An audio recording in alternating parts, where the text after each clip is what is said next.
اللہ اکبر اللہ اکبر۔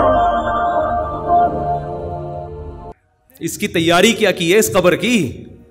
اس کی تیاری کرو، اس کی تیاری ہے راتوں کو تہجد، اللہ کے سامنے گڑ گڑانا، نظر کی حفاظت کرنا، حرام کھانے سے اپنے آپ کو بچانا، اپنی اولاد کی اچھی تربیت کرنا، یہ اس کی تیاری ہے اس قبر کی۔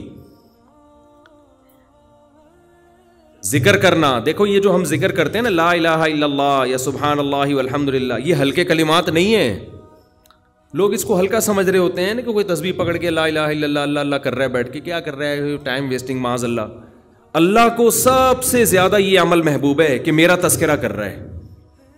ہم جب دنیا کا تذکرہ کرتے ہیں، پراپرٹی وہاں چلی گئی، ابے تجھے پتہ ہے وہ بھی ہاتھ سے نکل گئی پراپرٹی، اور یہ بھی ہو گیا اور وہ بھی ہو گیا، ابے تجھے پتہ ہے آج کل کون سا بزنس چل رہا ہے، صبح و شام دنیا دنیا دنیا جو کرتے ہیں نا، اس میں ہمیں دلچسپی ہے، اللہ کو کوئی دلچسپی نہیں ہے، یہ فنا ہونے والی چیز ہے۔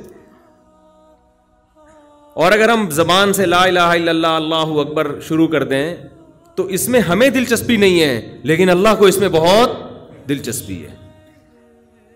نبی صلی اللہ علیہ وسلم نے فرمایا اللہ کے ذکر کے علاوہ سب کچھ اس دنیا میں باطل ہے، سب کچھ باطل ہے۔ دنیا کا تذکرہ بھی اللہ کے لیے ہو تو اچھا ہے، آپ پراپرٹی بھی لے رہے ہیں تو یار اللہ کے لیے لے رہا ہوں میں، کہ اللہ کا حکم ہے کہ سب اڑاؤ نہیں، کچھ اگر اللہ نے وسائل دیے تو کچھ بچا لو اولاد کے لیے، تو اللہ کا حکم ہے تو یہ ذکر بن جائے گا۔ لیکن ہمارے ایسا نہیں ہے ہمارا مزاج، ہم تو دنیا کے چسکے لے لے کے تذکرے کرتے ہیں ہر وقت۔ تو یہ اس کی اگر ہم معمول بنا لینا، تسبیح ہاتھ میں رکھیں، میں نے دیکھا اس کا بڑا اثر پڑتا ہے، لاشعوری طور پر انسان کی زبان چلنا شروع ہوتی ہے، لاشعوری طور پر۔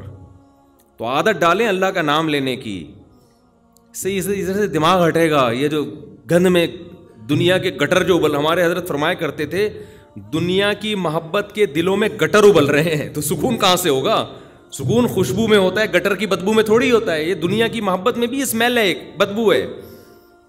تو بات اللہ اکبر